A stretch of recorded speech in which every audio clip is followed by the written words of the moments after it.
इनको इमरजेंसी लगाना होगा। क्या होगा? परिवार नियोजन, इसी योजना में परिवार नियोजन पर विशेष बल दिया गया।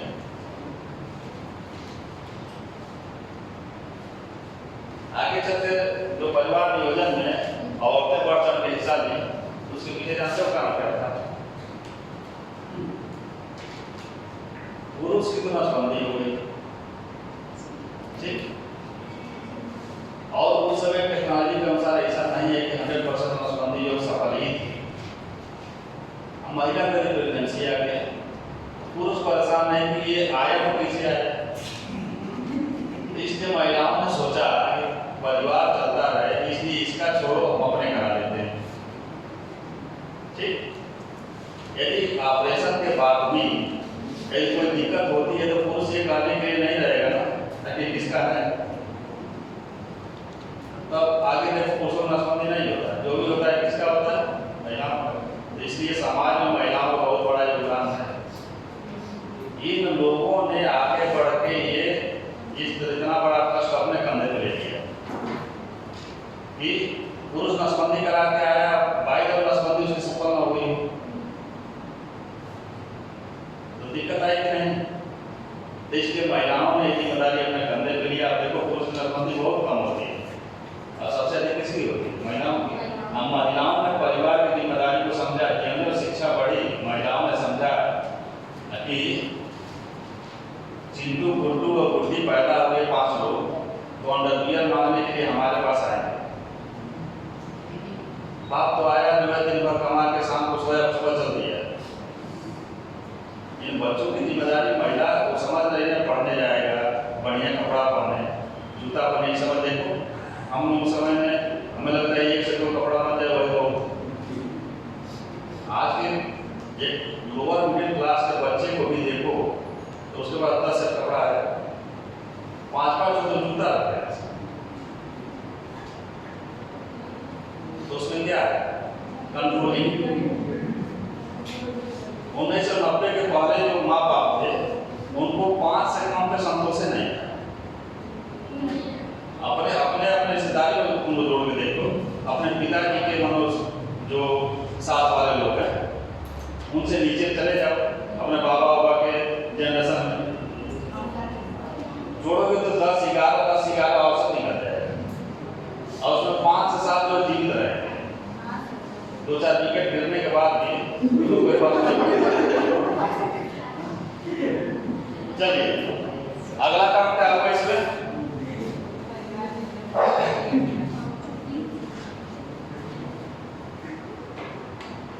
सूखा प्रवण क्षेत्र कार्यक्रम 1973-74 शुरू किया गया।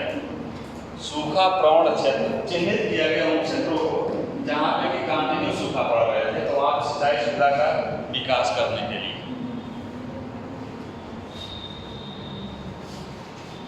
सूखा प्रवण क्षेत्र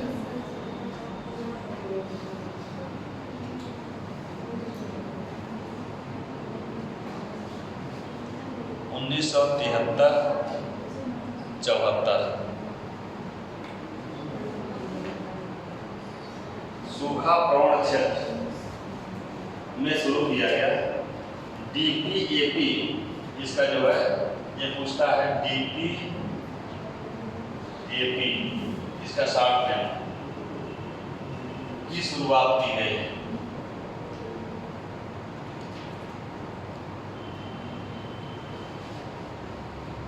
और सबसे पहले जो बार बार क्वेश्चन पूछता है योजनाओं से कि गरीबी हटाओ का नारा कब दिया गया? 1971 में। और किस पंचवर्षीय योजना में? चतुर्थ पंचवर्षीय योजना।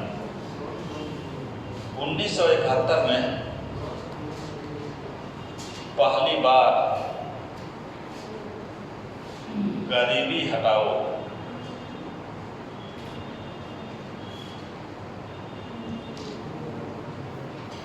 नारा दिया गया। ये कई बार पूछा है कि किस योजना में गरीबी हटाओ का नारा दिया गया। एक क्वेश्चन पूछा कि इस योजना में गरीबी हटाओ नारा के तहत काम किया गया, तो पांचों में काम किया जाएगा और यहाँ पे नारा दिया गया। अब गरीबी हटाओ का नारा प्रधानमंत्री ने उनके बेटे को लगा गरीबी का मेन कारण है जनसंख्या, उसका भी एनालिसिस खराब नहीं था, तो क्यों मैं जनसंख्या को ही कंट्रोल कर लूं। ये तो 74 में नारा दिया गया नहीं, 71 अर्थात चौथी पंचवर्षीय योजना में नारा दिया गया गरीबी हटाओ, और पांचवी पंचवर्षीय योजना में इस पे का फोकस होकर काम किया गया कि मनो किस तरह से जो हट जाएगा। चलिए अगला पांचवी पंचवर्षीय योजना,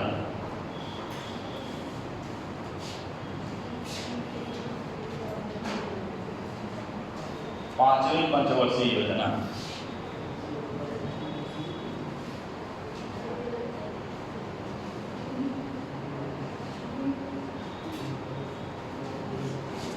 उन्नीस सौ 74 से 1979,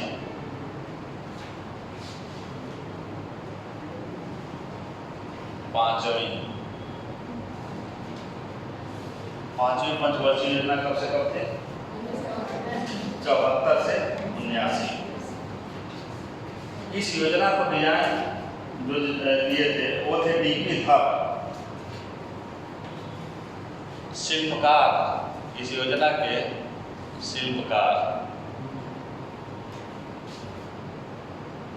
डीपी धर थे, दुर्गा प्रसाद धर।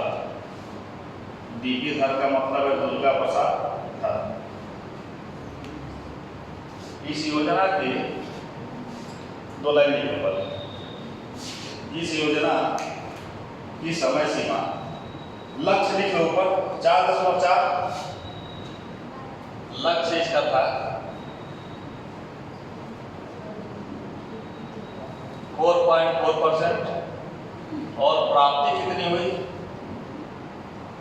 4.8%।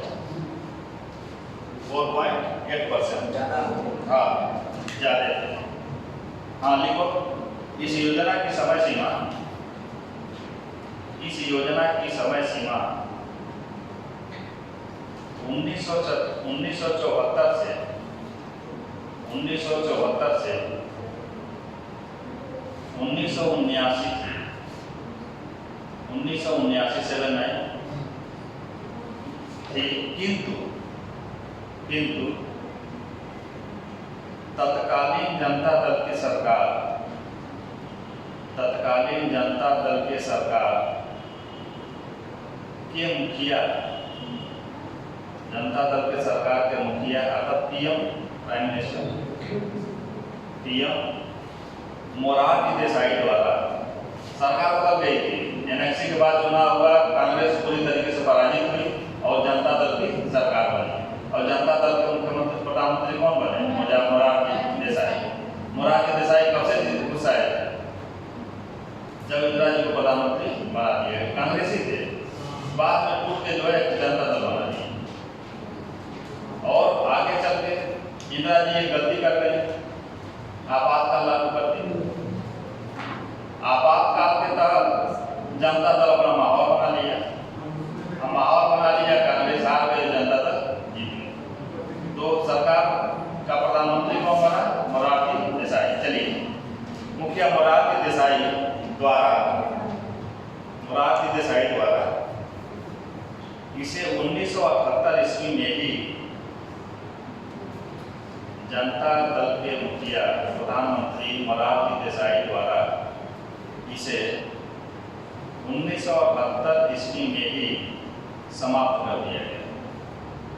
इसका मतलब 5 साल ये योजना न चल के 4 साल ही चली, 1978 में समाप्त कर दिया गया।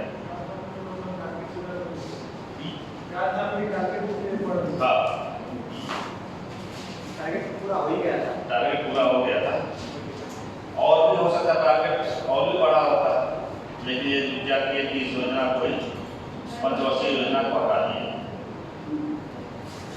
चलिए, गरीबी उन्मूलन पर जोर दिया गया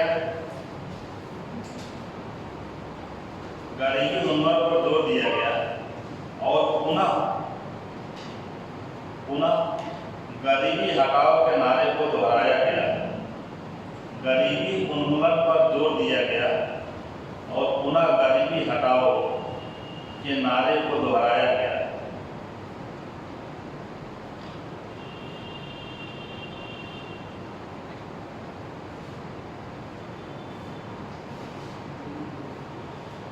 और गरीबी हटाओ के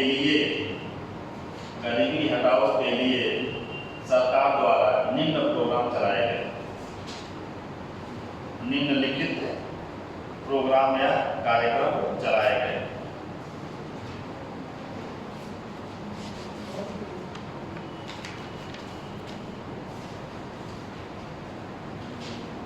पहला, 1975 ईस्वी में 20 सूत्री कार्यक्रम लागू किया गया। गरीबी हटाओ के लिए क्या किया गया? 1975 ईस्वी में 20 सूत्री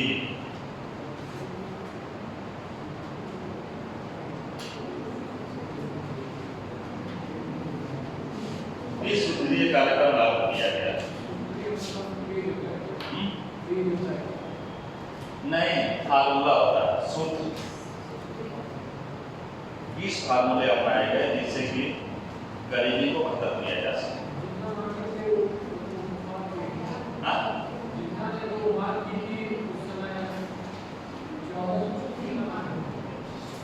वो विकास का नहीं था, वो उसके 14 डिमांड किया,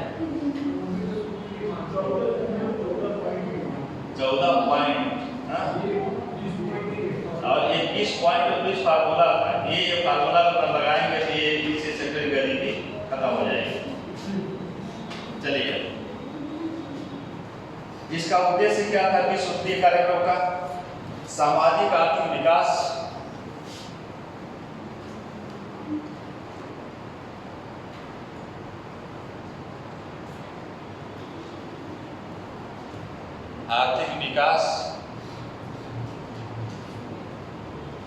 शिक्षा का विकास,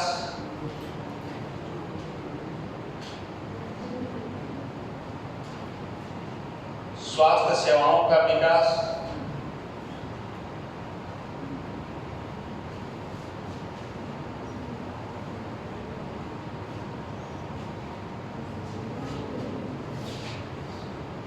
ग्रामीण क्षेत्र में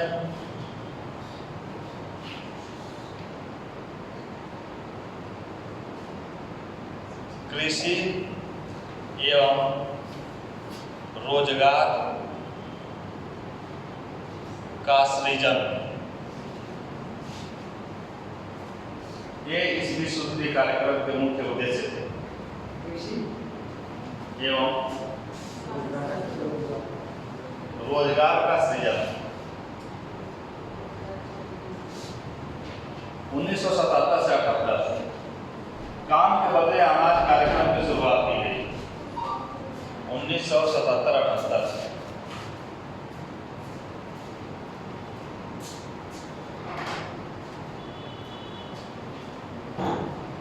काम के बदले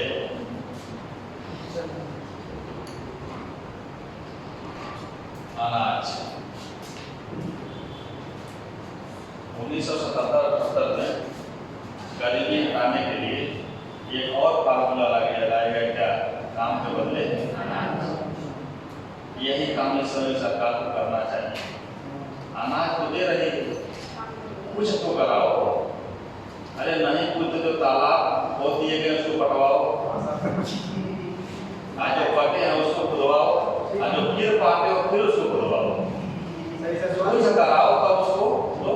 स्वास्थ्य अच्छा रहेगा, इंसान पालक भी रहेगा, स्वास्थ्य अच्छा रहेगा, कार्य करने का जो है नेचर आएगा लोगों के अंदर। स्वच्छता भी बनी रहेगी सर, स्वच्छता भी बनी रहेगी, विकास भी होगा उससे। सही बात। अगर जो लोग खाली बेरोजगार हैं वो भी घर में आएंगे, बैठे नहीं रहेंगे। हमारे गांव में होता है, जब नाली खत्म होने वाली होती है तो गरीब करवाया जाता है, साफ करवाया जाता है, फिर भूल जाता है। नहीं तो उसका मूल्य पैसे में दिया जाता है ना। बीमारियां भी बहुत हो जाएगी। मनरेगा के थ्रू कराया जाता है। मनरेगा के थ्रू कराया जा रहा है। अब मनरेगा में इसका क्या नाम हो गया है? जी जीराम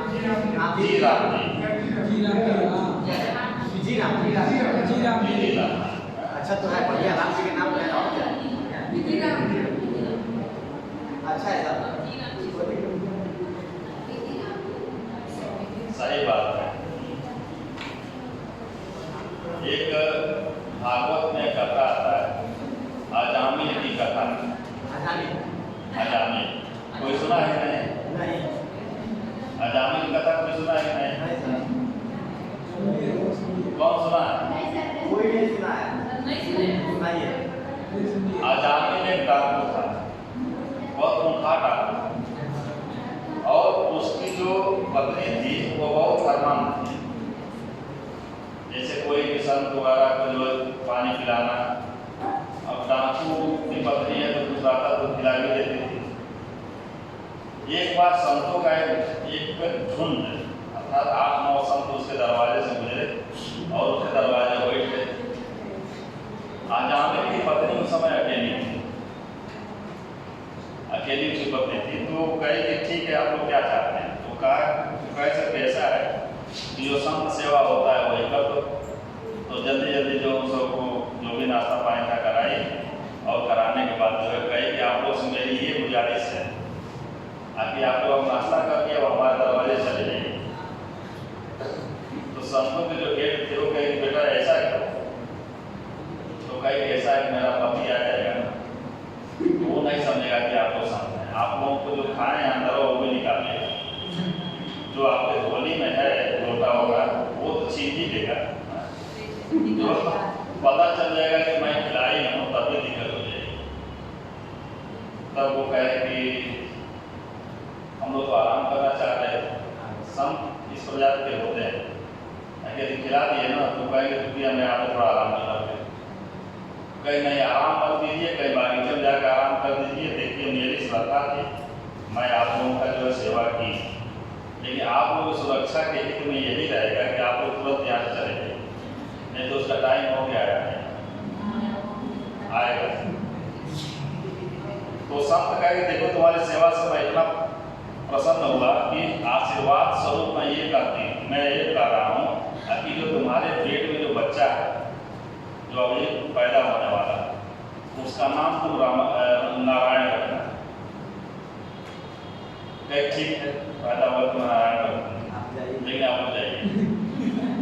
बच्चा पैदा हुआ उसका नाम रखा गया नारायण।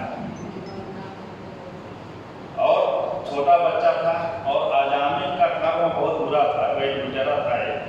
अजामिल जब अस्वस्थ हो गया और उसको असाध्य दर्द हो रहा था, तो बार बार जो है जब दर्द होता तो नारायण को पुकारता था। उस नारायण को नहीं, अपने बेटे को बुलाता था। आज जब अपने बेटे का नाम लेता था तब पता चलता था कि यम के दूत उसके पास रख जाते और नारायण का चक्र आकर घेर लेता।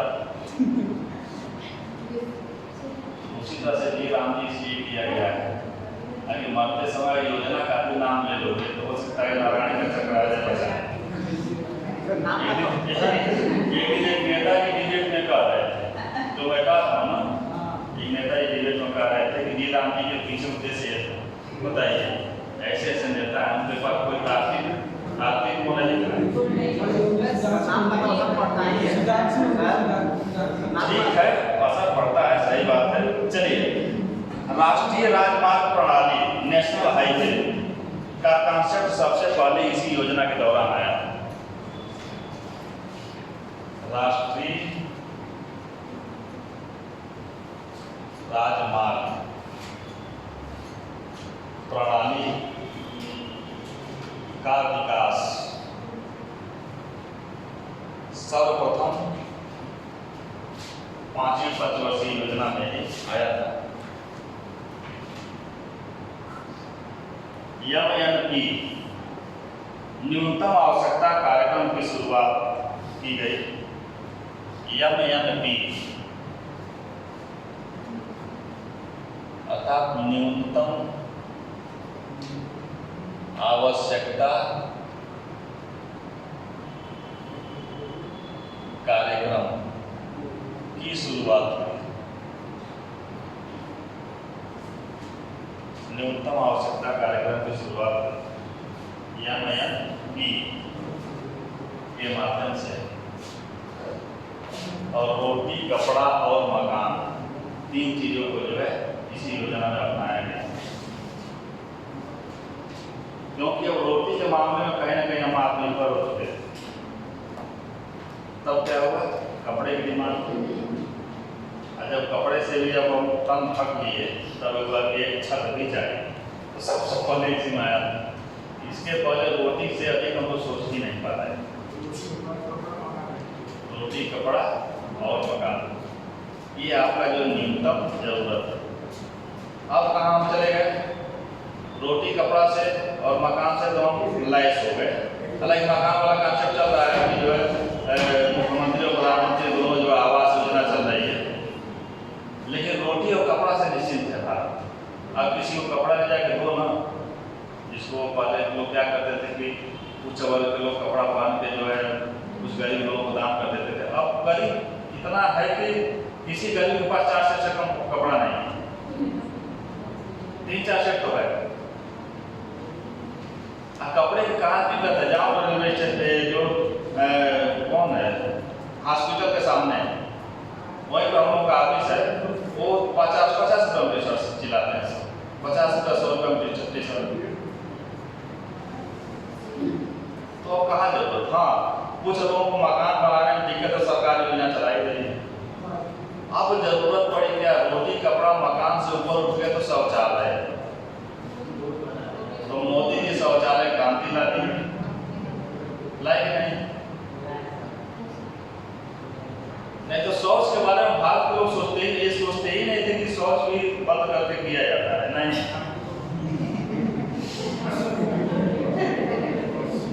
भारत के लोगों को खुले खेत में शौच करने से जो आनंद आता था ना, वो बंद कमरे में कहा। लेकिन अब ये कल्चर अपने आप डेवलप हो गया है। अब लोग थोड़ा खुले में, पुराने लोग भले खुले में चले जा रहे हैं, लेकिन जो न्यू जनरेशन है वो नहीं। अब खुले में शौच से कितना बड़ा अपराध होता था, जितने भी आपराधिक घटनाएं होती थी छेड़खानी वाली, ये सब के सब शौच के दौरान ही होती थी। अभी देखो अजय खन्ना की एक मूवी है, क्या नाम है उसका, एक प्रेम का, देख रहे हो, वो साथ की है। आप उस प्रेम कथा में उस पता कौन सा काम वाली टास्क देखने लाते हैं, लेके जा रहे हैं। तो ये जरूरत है कि रोटी कपड़ा मकान से हम शौचालय तक आ गए, इसका मतलब कि हम लोग ठीक ठाक विकास किए हैं। चलिए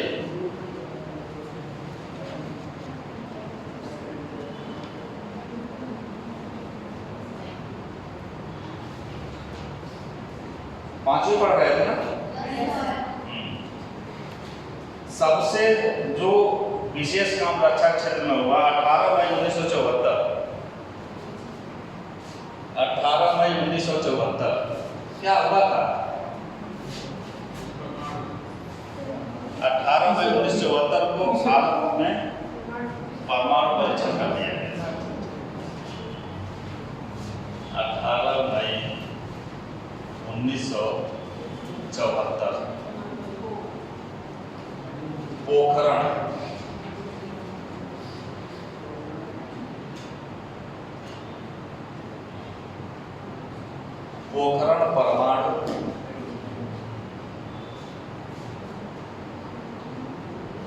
परमाणु परीक्षण,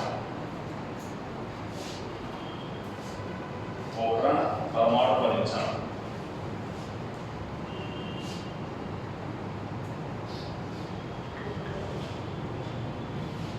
और इस परमाणु परीक्षण का क्या कोड नाम दिया गया, स्माइलिंग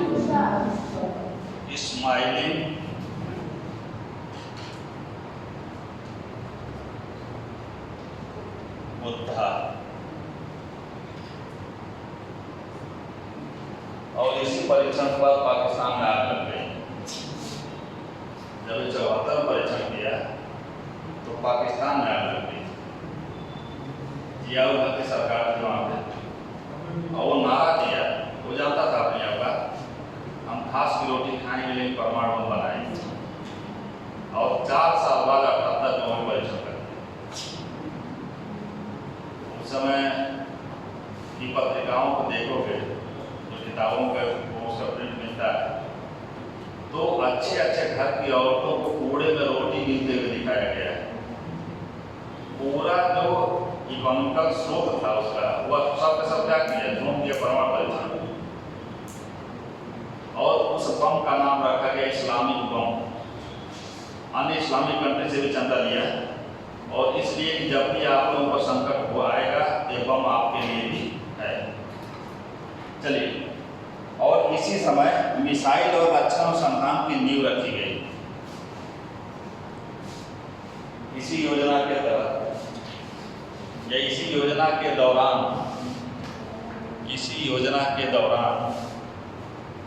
मिसाइल एवं रक्षा उपकरणों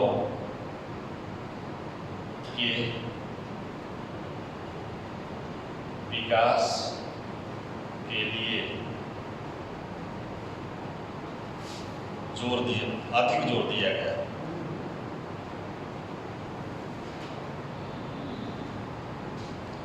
और दो प्रोजेक्ट लेके आगे बढ़े हम।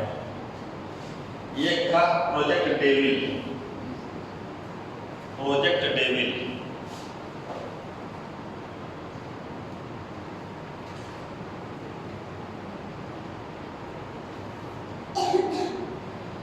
इस प्रोजेक्ट के माध्यम से हम 60 रेंज मिसाइलों का आविष्कार किए। 60 रेंज मिसाइल का मतलब क्या है? कम दूरी तक मार करने वाली मिसाइल, कम दूरी तक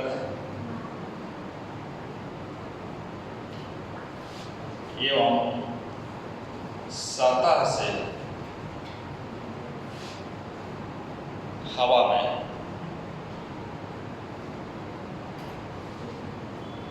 मार करने वाली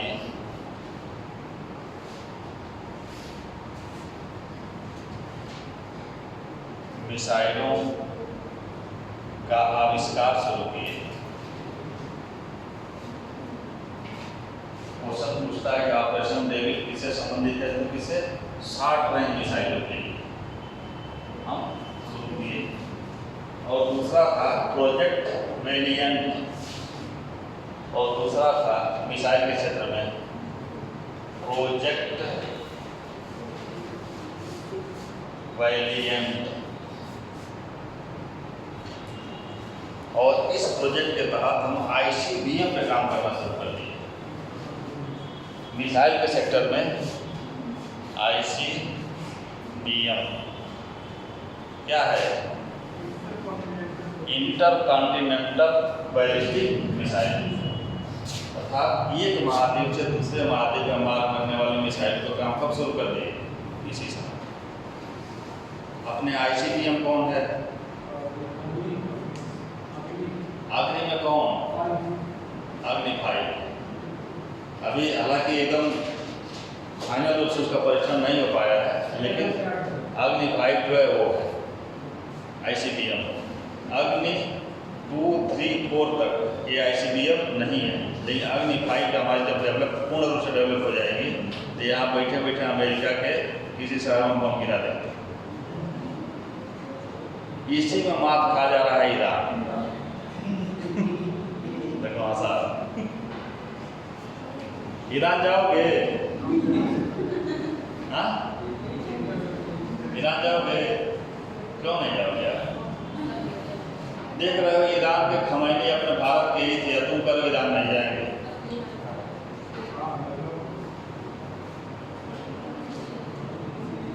चलिए, प्रोजेक्ट वेलिएंट था किसपे? ICBM के विकास में। आप प्रोजेक्ट डेविल था 60 मिसाइलों के विकास के लिए।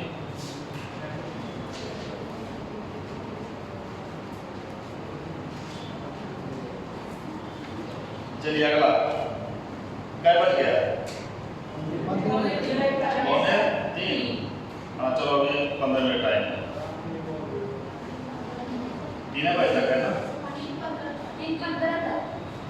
चलो ठीक। 6वीं पंचवर्षीय योजना। 6वीं पंचवर्षीय योजना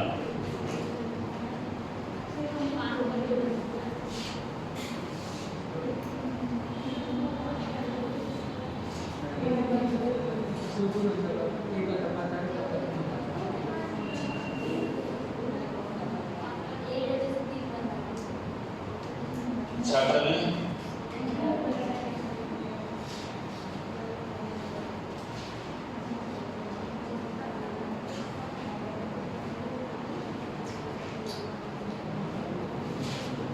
पंचवर्षीय योजना।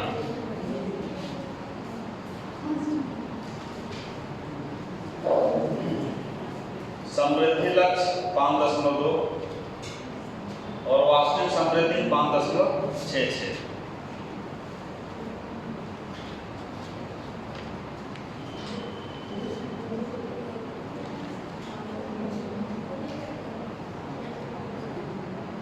चलिए, समृद्धि लक्ष्य क्या है और प्राप्ति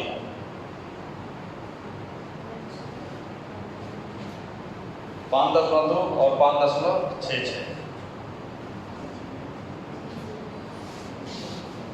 यह भी अपने लक्ष्यों को प्राप्त करने में सफल रहे, लक्ष्यों को प्राप्त करने में सफल रहे। फोकस बिंदु क्या था इस योजना में? फोकस, मुख्य फोकस राष्ट्रीय आय में वृद्धि करना। लिखते जाओ जल्दी पॉइंट करके, राष्ट्रीय आय में वृद्धि करना, राष्ट्रीय आय में वृद्धि, तकनीकी का आधुनिकीकरण,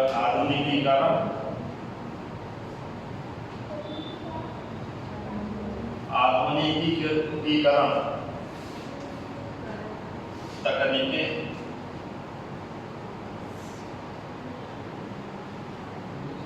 आधुनिकीकरण,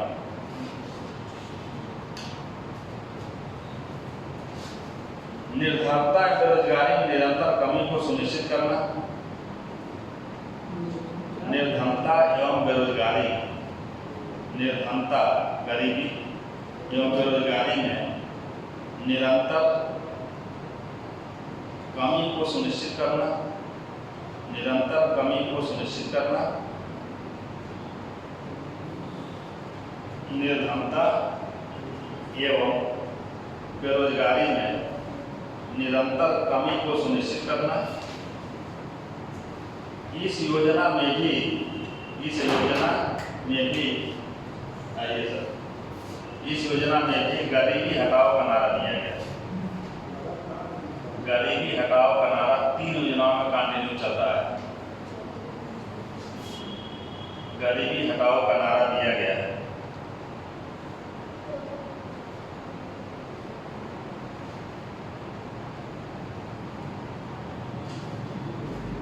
रोजगार सृजित करने वाले, आगे लिखो, रोजगार सृजित करने वाले, रोजगार सृजित करने वाले कुछ विशेष कार्यक्रम को अपनाया गया। रोजगार सृजित करने वाले कुछ विशेष कार्यक्रमों को भी अपनाया गया, जैसे राष्ट्रीय ग्रामीण रोजगार कार्यक्रम, राष्ट्रीय ग्रामीण रोजगार कार्यक्रम,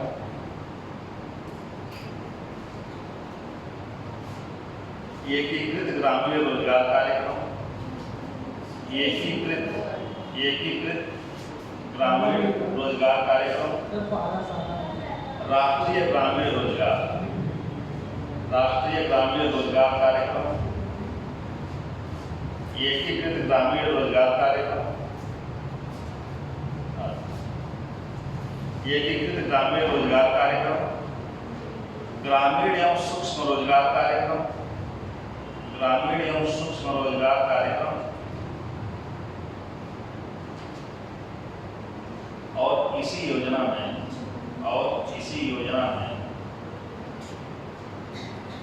सबसे अधिक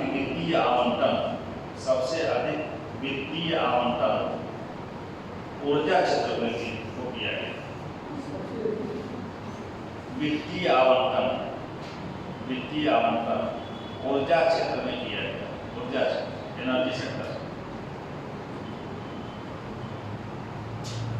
एनर्जी सेक्टर, ठीक। अगला 1982 ईस्वी में नाबार्ड की स्थापना की गई। 1982 NABARD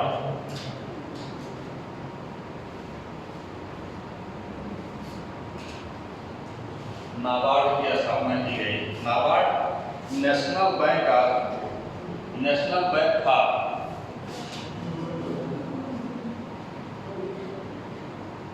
national bank for rural development.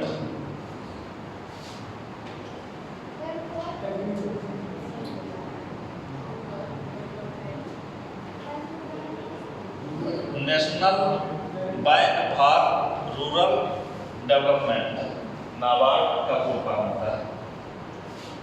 National bank for agricultural and rural, यहाँ पे local national bank for agricultural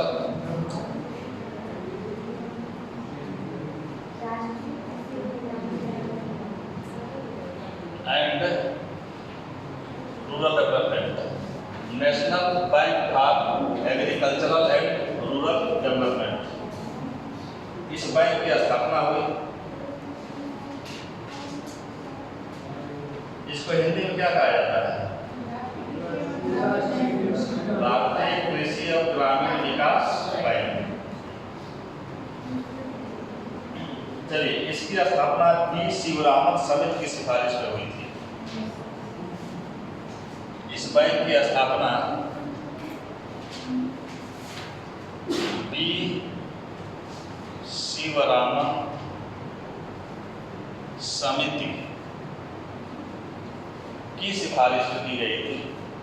NABARD की स्थापना बी शिवरामन समिति की सिफारिश की गई थी और इसका मुख्य कार्य था कृषि लघु उद्योग और कुटीर उद्योग को ऋण सुविधा उपलब्ध कराना। मुख्य कार्य इसका क्या था? कृषि लघु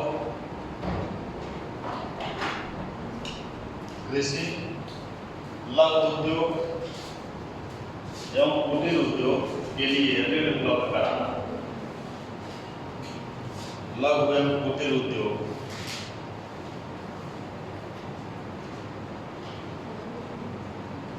के लिए ऋण देना, इसका मैं फंक्शन था।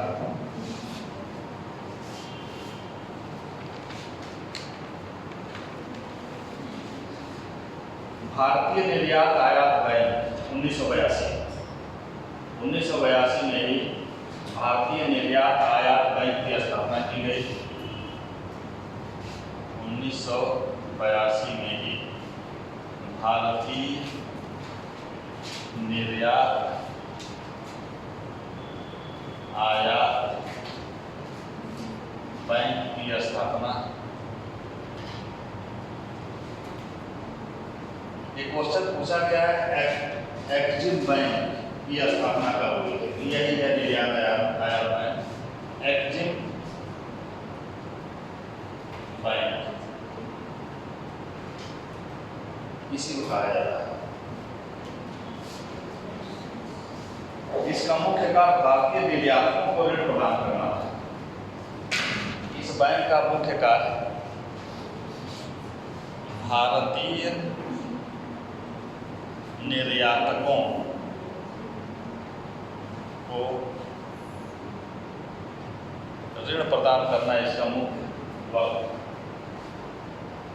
जो भी भारतीय निर्यात कर रहे हैं या निर्यात करना चाहते हैं, उनको यदि लोन की जरूरत होती है, बैंक उनको सुविधा उपलब्ध करा रहा है।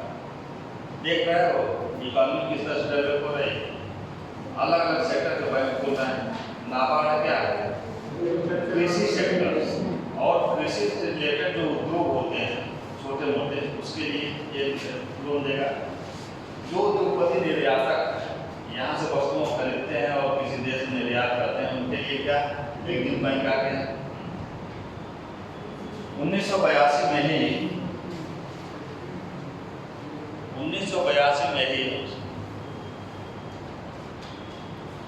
सुब्रमण्यम चक्रवर्ती समिति का गठन किया गया। सुब्रमण्यम चक्रवर्ती समिति का गठन किया गया 1982 ईस्वी में ही सुब्रमण्यम चक्रवर्ती समिति का गठन किया गया।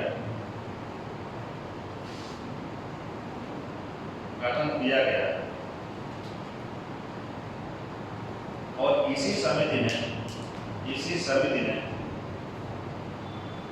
भारतीय मौद्रिक प्रणाली में सुधार की सिफारिश की। इसी समिति ने भारतीय मौद्रिक प्रणाली में सुधार की सिफारिश की।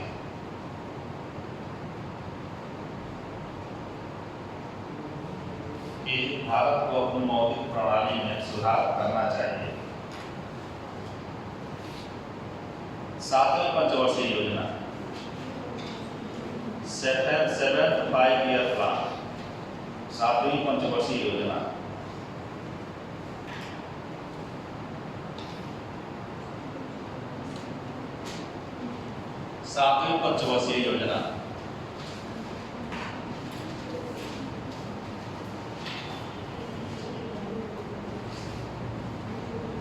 Seventh 5-year plan.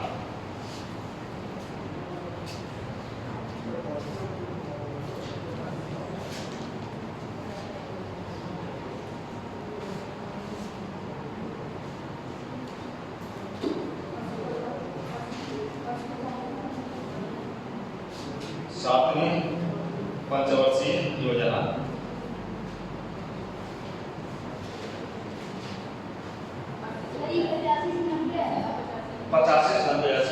85 से 90 85 से 90 अब हम लोग पहुंच गए कहाँ? इसके जस्ट बाद उदारीकरण में पहुंचेंगे। चलिए, खाद्यान्न उत्पादन में तीव्र वृद्धि, इसका जो लक्ष्य था, जो निर्धारित था, वो 5% क्या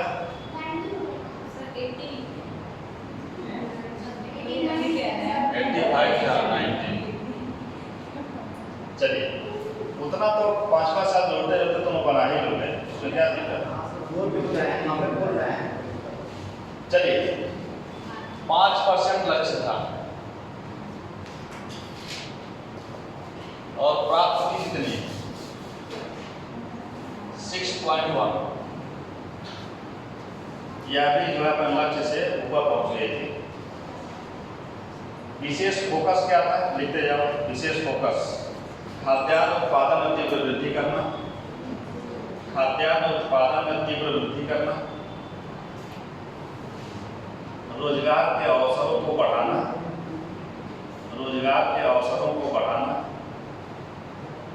रोजगार के अवसरों को बढ़ाना, आयात प्रतिस्थापन रणनीति को महत्व दिया गया। आयात प्रतिस्थापन की नीति को विशेष महत्व दिया गया। आयात प्रतिस्थापन की नीति को विशेष महत्व दिया गया। और इसी यहीं से भारतीय अर्थव्यवस्था धीरे धीरे उदारीकरण की ओर बढ़ने लगी। यहीं से भारतीय अर्थव्यवस्था धीरे धीरे उदारीकरण अर्थात लिबरलाइजेशन की तरफ बढ़ने लगी, क्योंकि ये काम तो शुरू ही हो जाएगा। उदारीकरण की तरफ बढ़ने लगी। चलिए, अगला हेडिंग दीजिए। इस योजना के दौरान किए गए कार्य, थोड़ा स्पीड बढ़ाओ, आपको जाना चाहिए।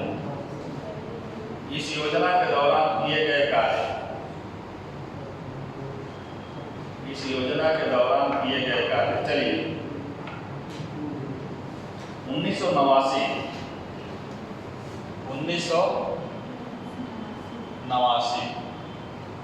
जवाहर रोजगार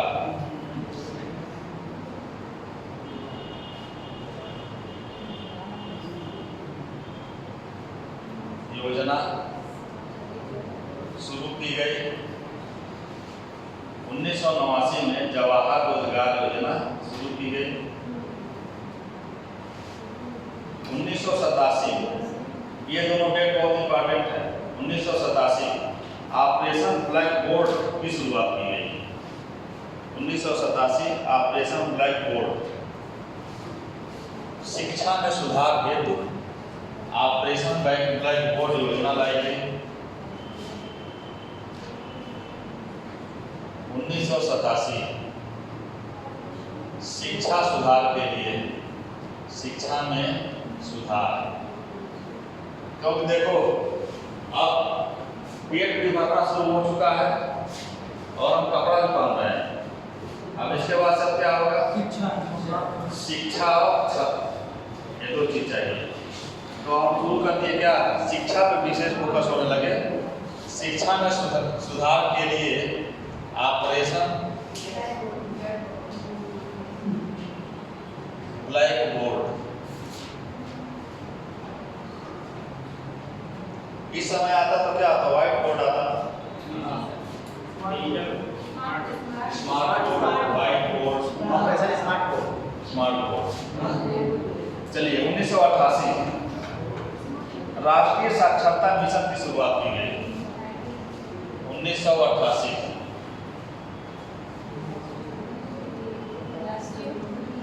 राष्ट्रीय साक्षरता मिशन।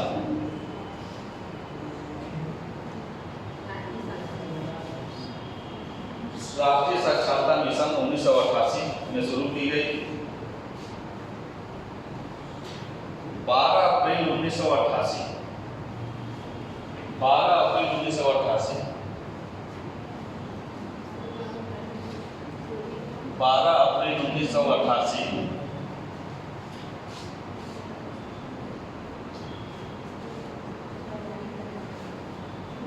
सेबी का गठन किया गया।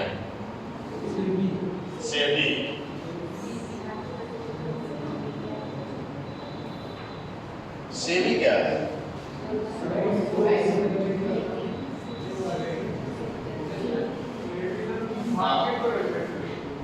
Share market. 1988 में, और 1988 में जो इसका गठन हुआ तो गैर संवैधानिक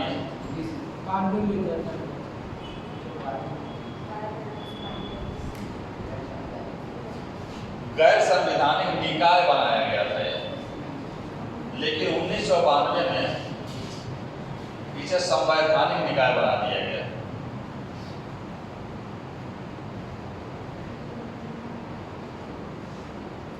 संवैधानिक निकाय का दर्जा 92 में दिया गया। सेबी का फुल फॉर्म क्या है? हाँ, securities and exchange board of India, SEBI. इसका काम क्या है? कोई भी संस्था खोल रहे हैं पब्लिक सेक्टर, उनका जमानत के तौर पे कुछ राशि आप रखेंगे? नहीं, कोई संस्था जो शेयर निकालती है ना, शेयर तो है ही है, तो उस शेयर का जो डिस्ट्रीब्यूशन, कंट्रोलिंग, ये सारी चीज जो शेयर सेबी करती है। मान्यता देना तो है ही है। मान्यता देना, डिस्ट्रीब्यूट करना, जैसे सहारा हो गया है, इसका लिस्टिंग उसके यहाँ होना चाहिए, लेकिन सहारा का लिस्टिंग नहीं है। और निवेशकों के हितों की रक्षा सबसे बड़ी बात है। जो आप अगर मान लो रिलायंस का शेयर खरीद लिए और रिलायंस का शेयर खरीद लिए तो जो है 100 रुपये का, तो तुम्हारे हितों की रक्षा करेगी कौन? सेबी।